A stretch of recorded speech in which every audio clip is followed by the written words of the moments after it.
नमस्कार, स्वागत है आपका। मैं हूं आपके साथ सुमित शर्मा। बिलासपुर से बड़ी खबर है। 21 साल से कम युवक युवतियों को शराब बेचना अपराध है और शराब परोसने पर अब कार्रवाई होगी। एसएसपी का कहना है नियम का कड़ाई से पालन कराने का आदेश भी जारी कर दिया गया है। सभी बार होटल्स मालिकों को आदेश भी जारी हो चुके हैं। बिलासपुर से बड़ी खबर आपको बता रहे हैं, 21 साल से कम युवक युवतियों को शराब बेचना अपराध। बेसिकली छत्तीसगढ़ का जो आबकारी अधिनियम है उसके अंतर्गत जो रूल्स डिफाइन किए गए हैं उसमें 21 वर्ष से कम जो युवक या युवती हैं कोई भी व्यक्ति है उसको लिकर या जो शराब है वो बेचा जाना एक अपराध होता है।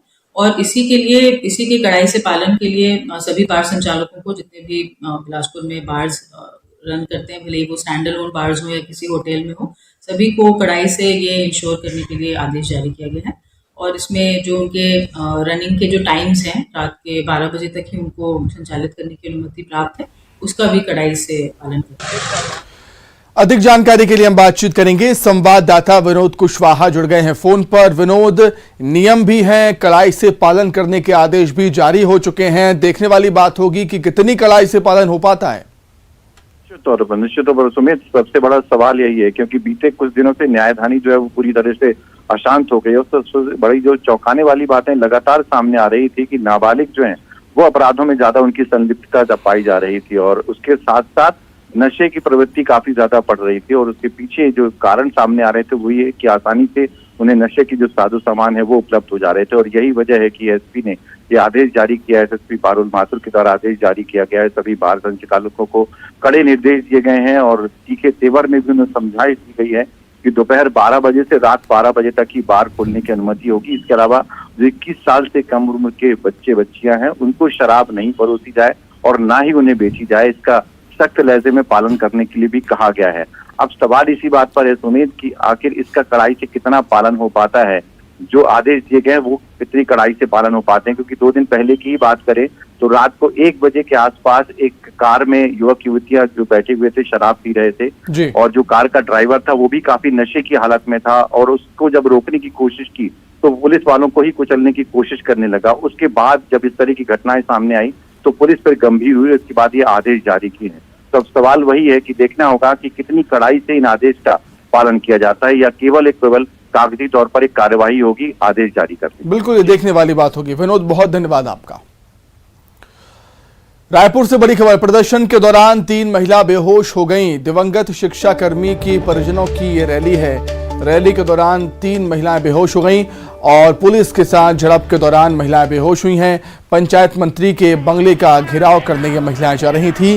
तीनों महिलाओं को हॉस्पिटल ले जाया गया है। धरना स्थल से दोबारा पुलिस ले गई जिला अस्पताल। 2 महिला कई दिनों से भूख हड़ताल पर हैं।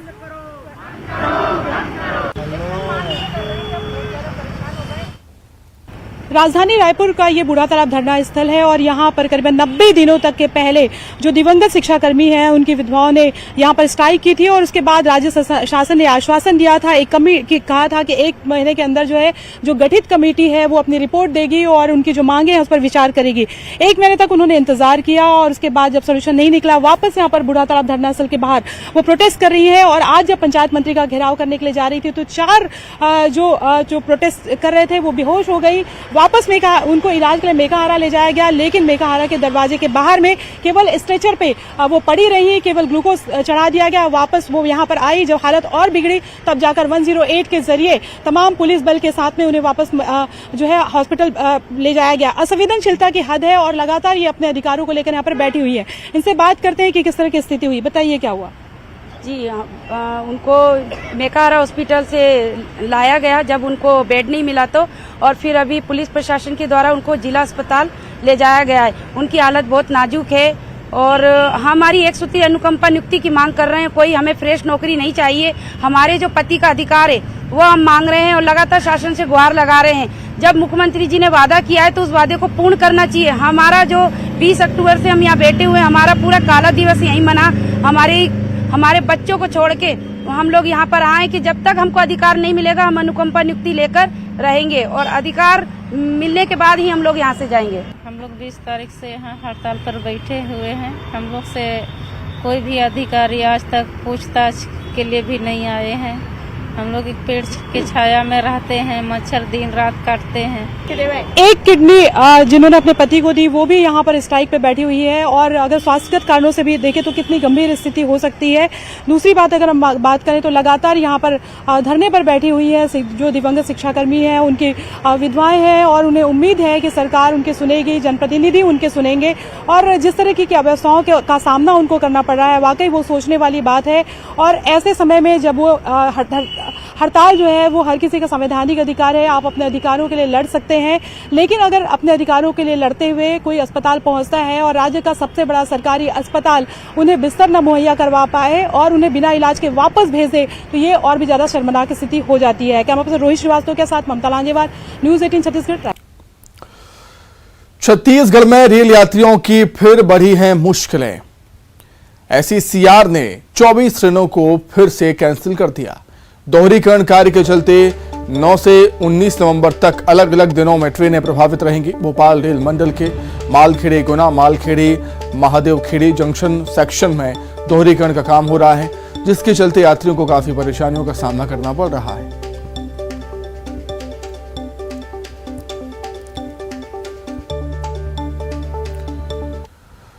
वहीं छत्तीसगढ़ में बढ़ रहे हैं डेंगू के मामले। जनवरी से अब तक 2401 मरीज मिल चुके हैं। रायपुर में जनवरी से अब तक 49 मरीज मिले हैं। स्वास्थ्य विभाग ने लोगों से सतर्क रहने की अपील की है। रायगढ़ समेत कई जिलों में आंकड़े बढ़ रहे हैं डेंगू के मरीजों के।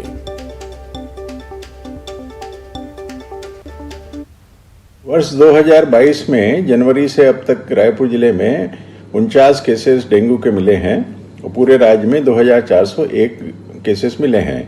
यह संख्या रायपुर के लिए 2020 में 9 थी और पूरे राज्य के लिए 57 था।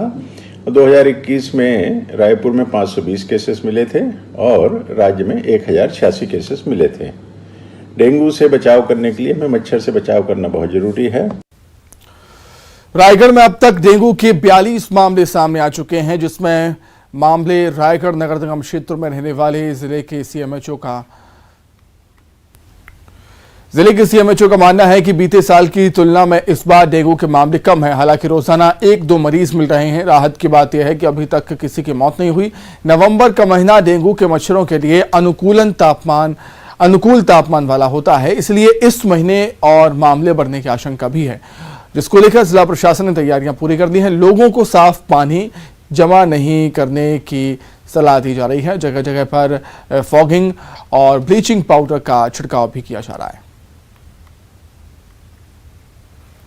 रायगढ़ में डेंगू 5-6 साल पहले एक महामारी के रूप में आया था और उस समय बहुत सारी डेथ्स भी हुई थी और बहुत केसेस रिपोर्ट हुए थे। किंतु अभी वर्तमान में इस वर्ष हमारे पास डेंगू के बहुत ज़्यादा स्थिति अभी ऐसे ख़राब नहीं है और डेंगू के केसेस तो लगभग प्रतिदिन 1-2 आ ही रहे हैं, किंतु उनका इलाज भी हो रहा है और एक खुशी की बात है कि किसी भी मरीज की डेंगू से मृत्यु नहीं हुई है। और अभी इस पूरे वर्ष में हमारे पास में डेंगू के कुल 42 प्रकरण अभी तक के आए हैं जो रायगढ़ के हैं। कांकेर पुलिस की कार्रवाई से नक्सली बौखलाए हुए हैं। नक्सलियों में बौखलाहट है। माओवादियों ने मुठभेड़ को फर्जी बताकर कांकेर पुलिस अधीक्षक शलभ सिन्हा ने कहा है कि 30 अक्टूबर को हुए मुठभेड़ को नक्सलियों ने फर्जी बताया है, लेकिन पुलिस की कार्रवाई सही है। 30 तारीख को पुलिस और नक्सलियों के बीच मुठभेड़ हुई थी, जिसमें नक्सलियों के 2 बड़े कमांडर ढेर हुए थे और इस संबंध में नक्सलियों ने पर्चा जारी किया और जैसा वो हमेशा करते हैं बौखलाहट में आकर के हमेशा हर मुठभेड़ को फर्जी मुठभेड़ करार देते हैं। इसी कड़ी में इसको भी उन्होंने फर्जी मुठभेड़ कह करके पर्चा जारी किया है, लेकिन जो भी हमारी कार्रवाई है वो बिल्कुल कानूनी तौर पर हुई है और इसके संबंध में आगे की हमारी प्रक्रिया जारी है। खबर कांकेर से, जहां के अम्माबेड़ा क्षेत्र में धर्म परिवर्तन को लेकर विवाद देखने को मिला। दरअसल कुरुटोला गांव में एक आदिवासी महिला की बेरहमी से मौत हो गई।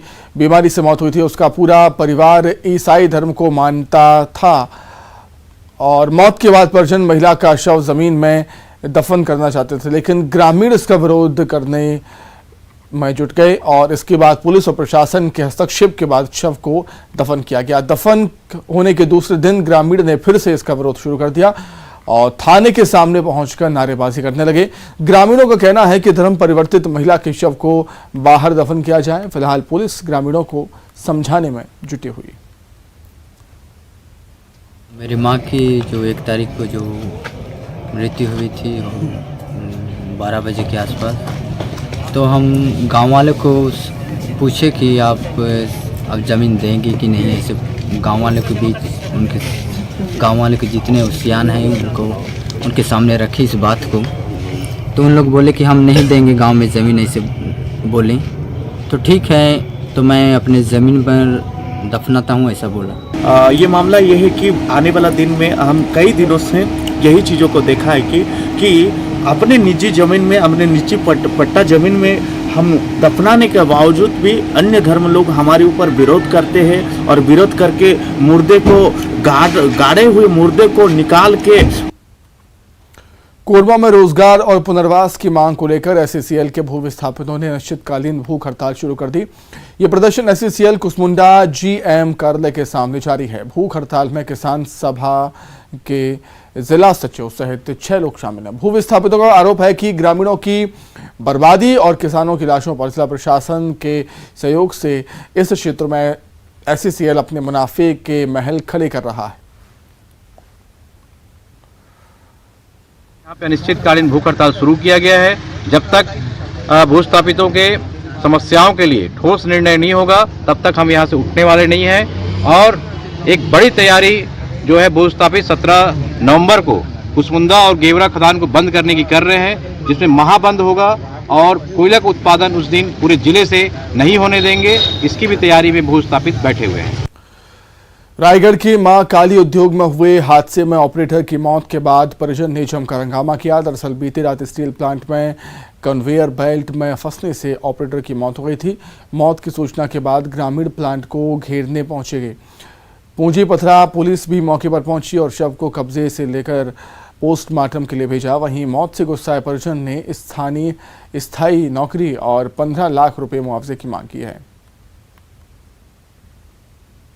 पूंजीपत्रा थाना क्षेत्र अंतर्गत एक प्लांट में दुर्घटना हुई है, किस प्रकार का मामला है? पूंजीपत्रा थाना क्षेत्र अंतर्गत एक मां काली प्लांट है।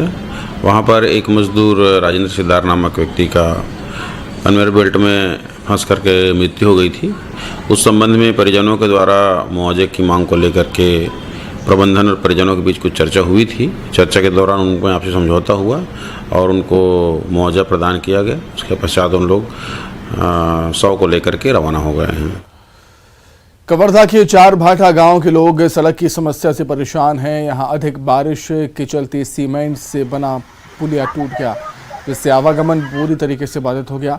ग्रामीण जैसे तैसे कर आना जाना कर रहे हैं। ग्रामीण अब इस सड़क की मरम्मत को लेकर कलेक्ट्रेट दफ्तर पहुंचे।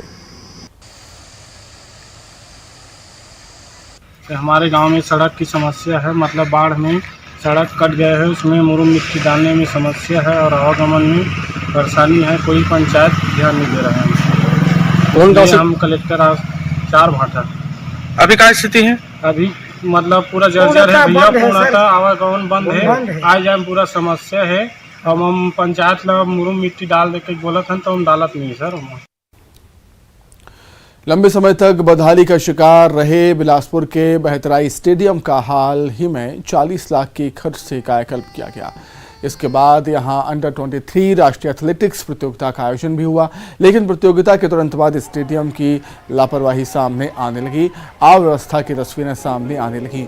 सुरक्षा कर्मियों की तैनाती के बावजूद नलों की रोटियां और बिजली के सामान चोरी हो रहे हैं।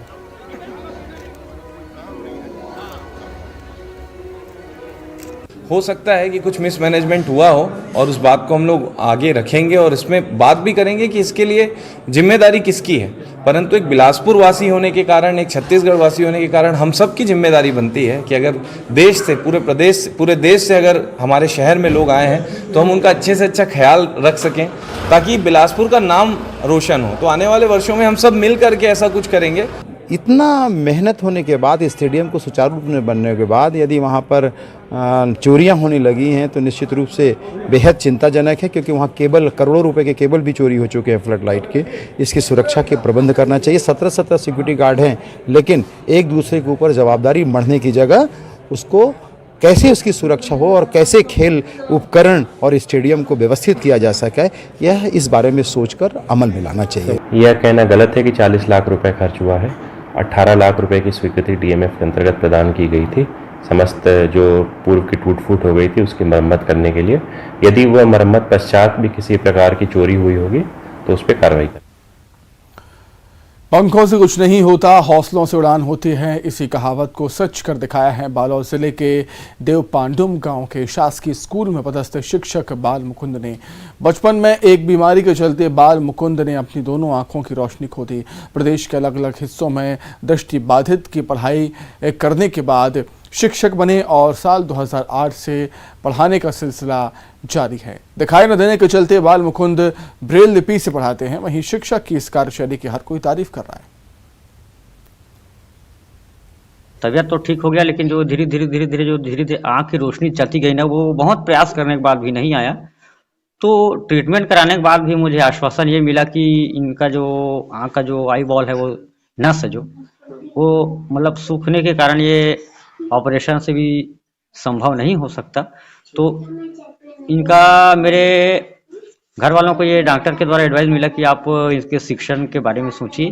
दिल्ली राजरा में बीए फर्स्ट ईयर जो कर रहा था, तभी मैं 2008 में अप्लाई किया और उसके बाद 2008 में ही मेरी सर्विस लग गई। उसके बाद से ही मैं यहाँ पर कार्यरत हूँ और जो ये आप बुक देख रहे हैं ब्रेल लिपि, उसके माध्यम से मैं बच्चों को अध्यापन करवा रहा हूँ। हिंदी, गणित, अंग्रेजी, पर्यावरण सब पढ़ाते हैं और कहानी, कविता, गीत भी सुनाते हैं और वो छू पढ़ाते हैं और हमें समझ भी आता है और बहुत अच्छा लगता है। खबर कांकेर से, जहां जमीन विवाद का अनोखा मामला सामने आया है। जिले के चारामा तहसील का ये मामला है, जहां भगवान और देवी पार्वती के नाम पर जमीन है, जिस पर दूसरे पक्ष ने अपना दावा ठोक दिया। जब मामला कोर्ट में गया तो जनपद सदस्य यमुना सिन्हा के परिवार ने कहा कि जमीन उनकी पैतृक संपत्ति है और शंकर पार्वती का नाम गलती से दर्ज हुआ है, जबकि दूसरे पक्ष ने उस पर अपना दावा ठोक दिया। अब कोर्ट ने इस बाबत नोटिस जारी कर जिसका विरोध भी किया जा रहा है। सर, हम लोग न्याय मांगने आए हैं। हमारे ग्राम में पूर्वज के लोग तो दान कर दिए थे शिव पार्वती के नाम से जमीन, तो उस जमीन को उनके वारिस लोग अपना निजी जमीन समझ करके उनका उपयोग कर रहे हैं। उसके बाद हमारे तहसील कार्यालय में निजी जमीन समझ करके उनका नाम करवाना। गरियाबंद में भी करप्शन के खिलाफ एसीबी का एक्शन देखने को मिला। एसीबी की टीम ने गरियाबंद जनपद पंचायत मुख्यालय के कार्यपालन अधिकारी करुण डहरिया को रिश्वत लेते रंगे हाथों गिरफ्तार किया। डहरिया ने जनपद सदस्य सफीक खान से खदान की राशि निकलवाने के बदले 20,000 रुपए की मांग की थी। शिकायत के बाद जाल बिछाकर ये कार्रवाई की गई।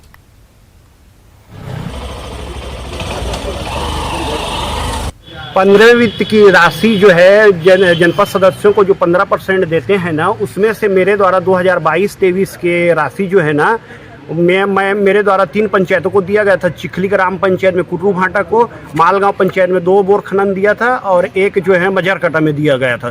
तो उसकी प्रथम राशि के लिए जो है मैंने इनको कहा कि प्रथम राशि डलवा देते सर करके करुण डहरिया जी को कहा मैंने। तो इनके द्वारा कहा गया कि बोले आपको जो है मेरे को देना पड़ेगा। बोले भाई जब आप दोगे 20-25 हज़ार रुपये तो मैं वो आपका पैसा डलवा दूंगा। बोले तो मैं उस दिन 27 तारीख को जो है ना, वो 31 तारीख को जो है ना, उनके द्वारा तुरंत मांग रहे थे मेरे पास। उस दिन मेरे पास राशि था नहीं। मैंने उनको बोला भी कि सर मेरे पास अभी राशि नहीं है, मैं 4 तारीख को आपको दे दूंगा करके। तो 4 तारीख को जब आज मैं सुबह उनके पास गया 12 बजे करीब, 12-12 बजे करीब उनके पास पैसा देने के लिए गया, तो वो मेरे हाथों से पैसा लेके जो है अपने दराज में रखे हैं। कितनी राशि थी? बिलासपुर में एसीबी टीम ने बड़ी कार्रवाई की। रिश्वत लेते वनपाल गजेंद्र गौतम को गिरफ्तार किया है और आरा मिल लाइसेंस के नवीनीकरण के लिए 50,000 की रिश्वत ये ले रहा था।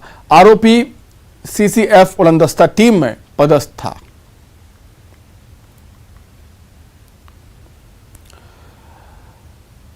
बालोद के भरीडोला गांव में भेड़ों की मौत का मामला थमने का नाम नहीं ले रहा। पिछले एक सप्ताह में लगभग 58 भेड़ों की मौत हो चुकी है। पशुपालक का कहना है कि पशु चिकित्सा विभाग की ओर से कृमिनाशक दवाइयां दी गई हैं, जिसे पिलाने पर भेड़ों की मौत हुई। लगातार हो रही भेड़ों की मौत पर पशु चिकित्सा विभाग की टीम जांच में जुटी हुई है।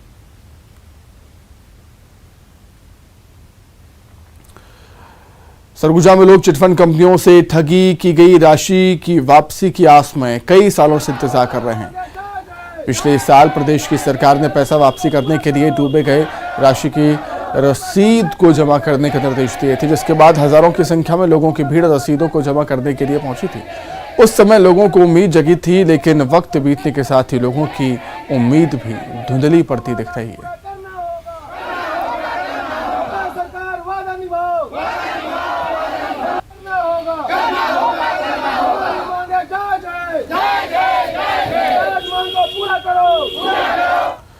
खंडवा में गन्ने के लिए मारामारी, देव उठनी ग्यारस को लेकर गन्ना खरीदने की होड़ मची है। बाजारों में गन्ना खरीदने को लेकर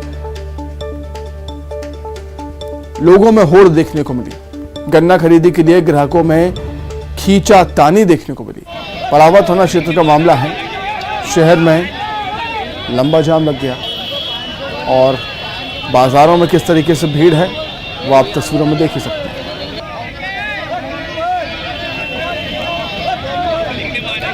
तो देव उठनी आज 11 है और पूजा में गन्ने का इस्तेमाल किया जाता है और यही वजह है कि गन्ने की भारी डिमांड आज रहती है और बड़ी संख्या में लोग बाजार पहुंचे गन्ना खरीदने के लिए।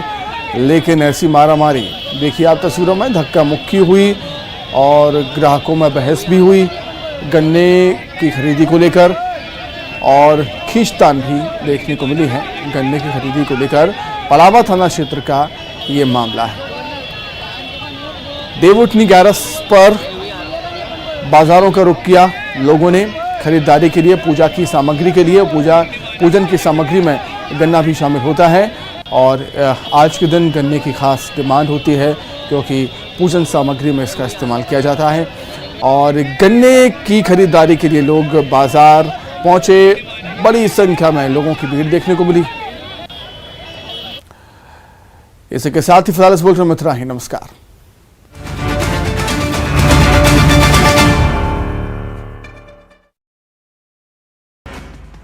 मंत्री करेंगे अब खाद की निगरानी। सीएम शिवराज ने सभी मंत्रियों को दिए निर्देश।